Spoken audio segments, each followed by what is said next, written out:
Hey guys, welcome to the Academy of Arts, and today I'm just going to give you a quick rundown of some tips for painting on fabric. So first things first, when you've got your bit of fabric or your item of clothing, you want to really be aware of how thick it is, and you can experiment a little bit, but you don't want to put too much paint on. So I'm talking about using emulsion paint because it's very, very cheap. You don't actually need to water it down. If you water it down, you can do, but if you water it down, it's going to be a very thin covering and it won't cover dark colours at all.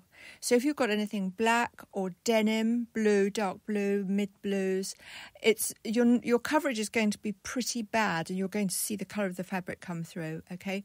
So bear in mind before you start, what colour is your item? How thick and heavy is it? And make sure you've got permission to do it because you don't want to borrow something off your mum and think that would look really good if it just had a slogan on the lapel. So please ask the owner if you can have it.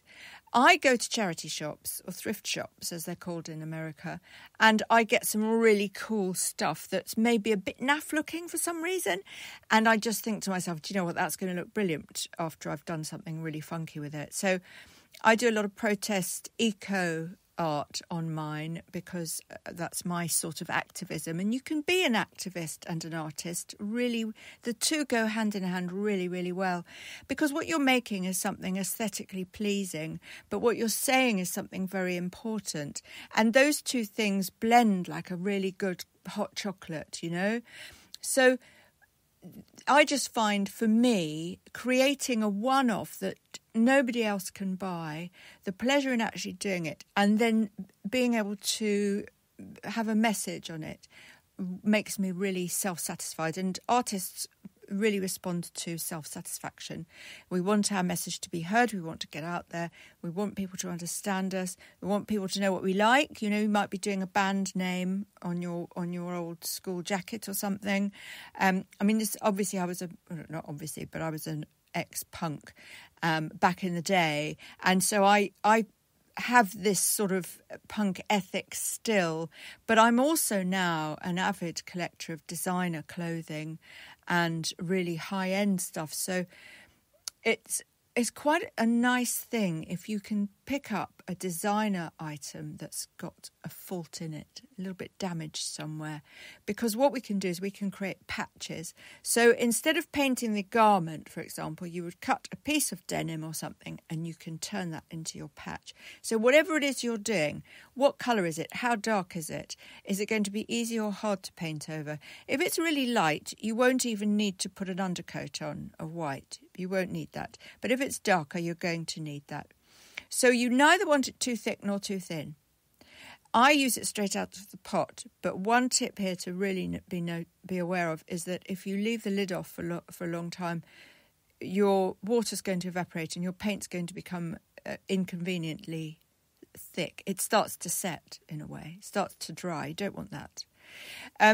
So be aware, always put your lid back on properly. Sometimes with emulsion paints, you know, home decorating paints, it's quite hard to get the lid back on, so you might need a bit of a hammer or something, but really make sure that's in, okay?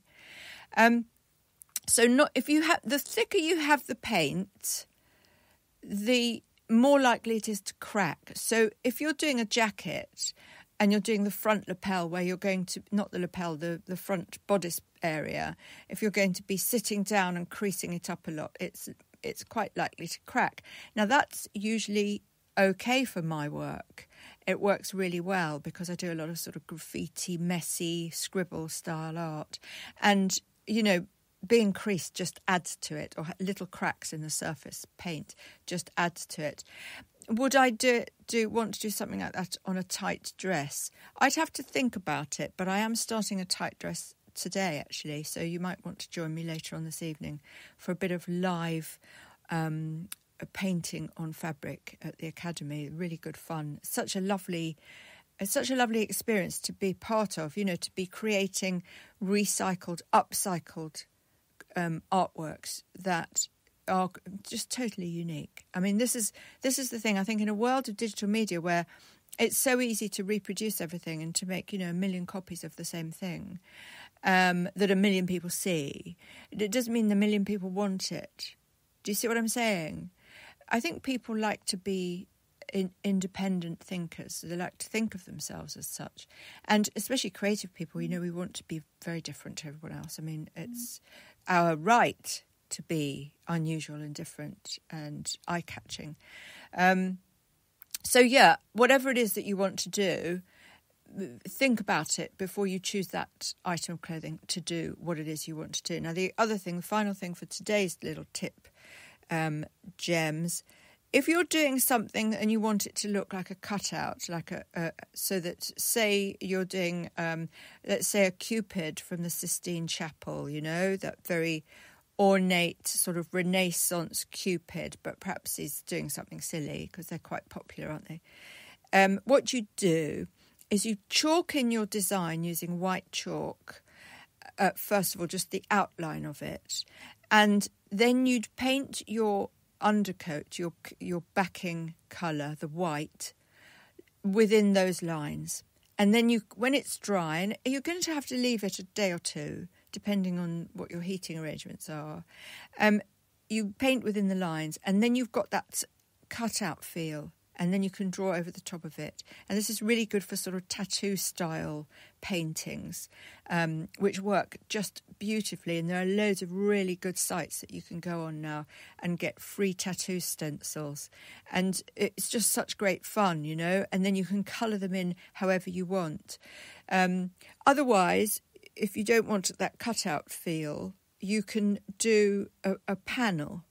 And then if you want a really neat square panel, you can actually just put some masking tape around the edge of the space that you want to paint. And that way you'll get a cleaner edge. Okay? But if you want something a bit more raw, a bit more exciting, just use a big thick paintbrush. And what happens is the edge of the paintbrush fades out slightly before it stops. And you get this really interesting sort of distressed edge, which I like that very, very much. Some clothes have a panel that you can just cover. So like the bodice front, or perhaps the collars.